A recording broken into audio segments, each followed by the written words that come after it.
Bonjour, bienvenue dans cette deuxième vidéo du cours d'analyse et de conception des systèmes d'information qui vise à vous présenter la norme UML 2.4, c'est-à-dire le langage de modélisation unifié dans sa version 2.4.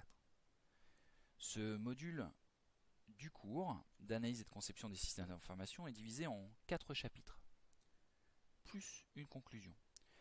Nous allons appréhender consécutivement ces différentes rubriques en commençant par la première, qui sera consacrée à la modélisation. Il convient tout d'abord de définir la notion de modèle. En effet, on le verra ultérieurement, la norme UML repose sur un certain nombre de modèles appelés diagrammes. Alors qu'est-ce qu'un modèle? Un modèle, c'est une abstraction d'un système d'information. C'est-à-dire que c'est la description réelle d'une partie du logiciel qui est caractérisée par un point de vue et un niveau. Le point de vue, c'est la position qu'on prend pour décrire le système d'information. Il faut en fait imaginer une caméra qui pourrait naviguer autour du système d'information et à chaque fois qu'elle s'arrête, elle va permettre la description d'une partie de ce système. L'ensemble des descriptions faites pour chacun des points de vue, formalisant la description générale du système.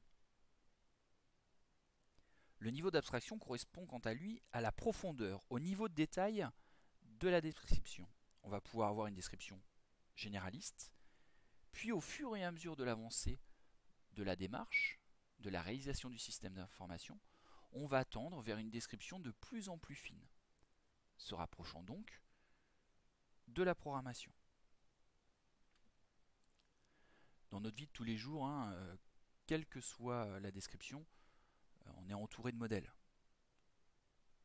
Tous les soirs, par exemple, on nous présente à la télévision, la météo grâce au modèle météorologique. Et il y a ainsi pléthore d'exemples.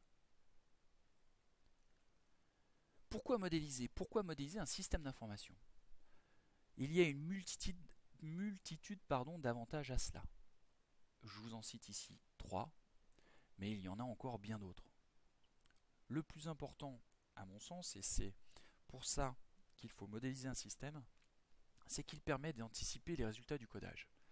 C'est-à-dire qu'on va pouvoir, dès la modélisation métier, entre autres, pouvoir anticiper ce que va faire le logiciel. Ce qui va nous permettre de communiquer, d'échanger très vite avec le fonctionnel. Et ainsi, on va pouvoir adapter, en fonction de ces résultats anticipés, la modélisation et donc le code à la volonté, à l'expression du besoin.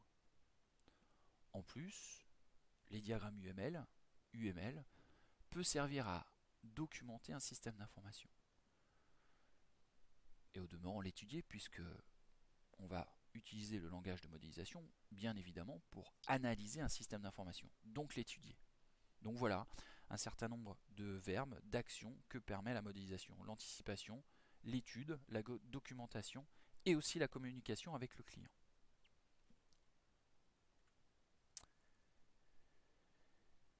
Deux axes principaux d'étude d'un système d'information, deux axes de modélisation d'un système d'information, que sont la vision statique et la vision dynamique.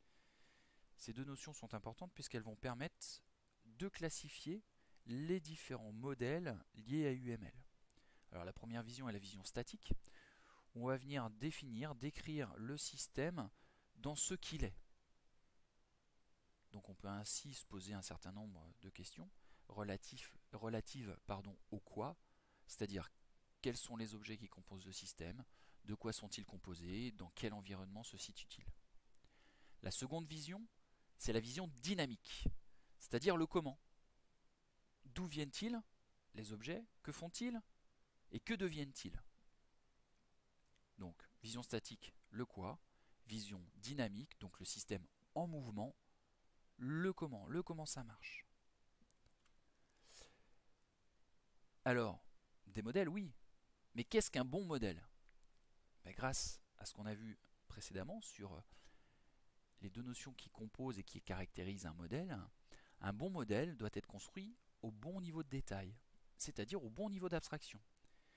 Si vous souhaitez aller dans une ville, à telle rue, et que vous avez une carte de la France avec les grands axes routiers, cette carte, c'est un modèle qui ne sera pas au bon niveau d'abstraction. De la même manière, il faut que un bon modèle doit être construit pour exprimer le bon point de vue. Si vous souhaitez aller au restaurant et qu'on vous donne le plan d'une ville avec les hôtels ou les cinémas ou que sais-je, c'est une carte qui est au bon niveau d'abstraction, en revanche, qui ne détaille pas le bon point de vue. Donc un bon modèle est au bon niveau de détail, à la bonne profondeur, et exprime le bon point de vue. En outre, il doit être suffisamment explicite pour être compris par tous. Ce tous étant lui variable. On va voir que tout au long de la démarche, nos interlocuteurs vont varier. En tant qu'analyste, le premier interlocuteur, pour capter l'expression du besoin, c'est le client. Donc nos premiers diagrammes UML seront relativement simples, puisqu'ils doivent être compris par un non-technicien.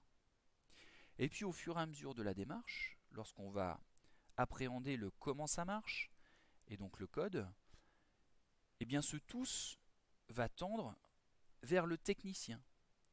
Donc nos diagrammes vont se complexifier, mais puisqu'ils vont s'adresser à un technicien, ils seront aussi compris par tous les techniciens. Voilà pour cette première partie de la présentation de la norme UML.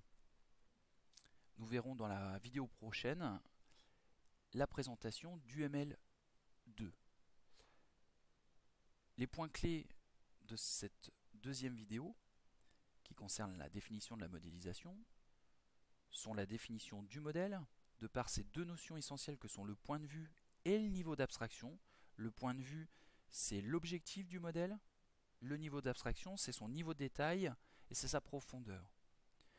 Ensuite, nous avons vu pourquoi modéliser, puis les deux axes qui permettent d'étudier un système d'information, la vision statique pour le quoi, de quoi est composé mon système, et la vision dynamique pour le comment fonctionne mon système. Et enfin, nous avons vu ce qu'était qu'un bon modèle. Voilà pour cette seconde vidéo du cours d'analyse et de conception des systèmes d'information. Je vous remercie.